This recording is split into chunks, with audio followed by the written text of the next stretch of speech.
ग्रीवाभंगाभिरामं मुहुरनुपतति शन्दने बद्धदृष्टिः पश्चार्धेन प्रविष्टः शरपतनभयात् भूयसा पूर्वकायम् दर्भैरर्धावलीढैः श्रमविवृतमुखभ्रंशिभिः कीर्णवर्त्मा पश्योदग्रप्लुतत्वाद् वियति बहुतरं स्तोक उर्व्यां पयाति।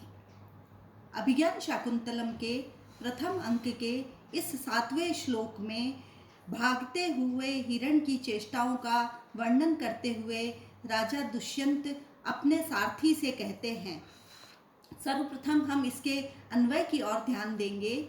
इसका अन्वय इस प्रकार है। पश्य अनुपतति शंदने मुहु ग्रीवा भंगाभिरामम बद्ध दृष्टि शरपतन भयात् भूयसा पश्चार्धेन पूर्वकायम प्रविष्ट है। श्रम विवृत मुख भ्रंशिभिः अर्धावलीढैः दर्भैः कीर्णवर्त्मा उदग्रप्लुतत्वात् वियति बहुतरम उर्व्याम स्तोकम प्रयाति।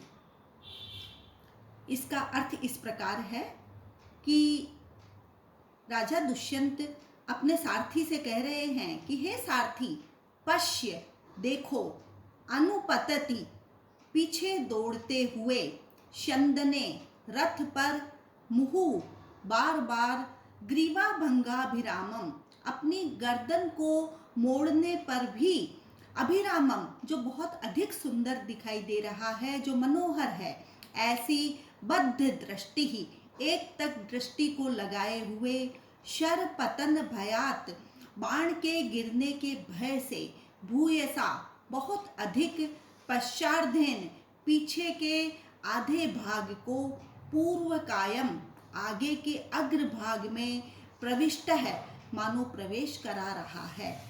और श्रम विवृत थकान के कारण, विवृत जिसका मुख जो है वो खुला है, और भ्रंशिभिः अर्धावलीढैः जिसने आधी ही घास को चबाया है, ऐसी दर्भ के मुख भ्रंशिभिः मुख के खुले होने के कारण भ्रंश नीचे की ओर गिर रही है, और उससे कीर्ण वर्त्मा मार्ग जो है पूरा व्याप्त हो गया है।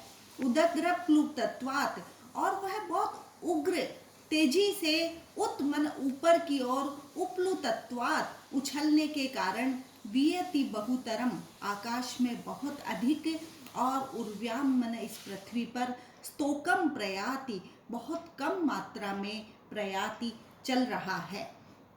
तो यहाँ भागते हुए हिरण की चेष्टाओं का वर्णन करते हुए राजा दुष्यंत अपने सारथी को हिरण की सारी गतिविधियों का वर्णन कर रहे हैं कि उसका शरीर जो है वो एक गोलाकार रूप में बन गया है, और बाण के लगने के भय से वह बहुत अधिक बार बार पीछे की ओर देख रहा है, और उसने अपने शरीर के पश्च भाग को आगे के भाग में मानो समेट लिया है। भागने से जो थकावट हो रही है, इससे उसका मुख खुल गया है, और उसके द्वारा आधी ही चबाई गई जो कुशाएं हैं वो मुख से गिर रही है, और यह पूरा मार्ग जो है उन कुशाओं से व्याप्त हो गया है। भयवश वह बहुत ऊंची ऊंची छलांगे मार रहा है, और ऐसा प्रतीत हो रहा है मानो वह आकाश में ही देर तक ठहर रहा है, और पृथ्वी पर तो बहुत कम गति से चल रहा है। ये इस श्लोक का भाव बताते हुए विशेष रूप से इस श्लोक में जो है वो स्त्रग्ध्रा नामक छंद का वर्णन किया गया है, जिसका लक्षण हम पहले ही श्लोक में देख चुके हैं। तो इस प्रकार मृग का पीछा करते हुए भी मानो वह बहुत अधिक कठिनता से दिखाई पड़ रहा है। इस तरह का वर्णन जो है वो महाकवि कालिदास ने यहाँ शाकुंतलम में किया है, और दुष्यंत उसी हिरण का शिकार करते हुए आगे की ओर, आश्रम की ओर बढ़ रहा है।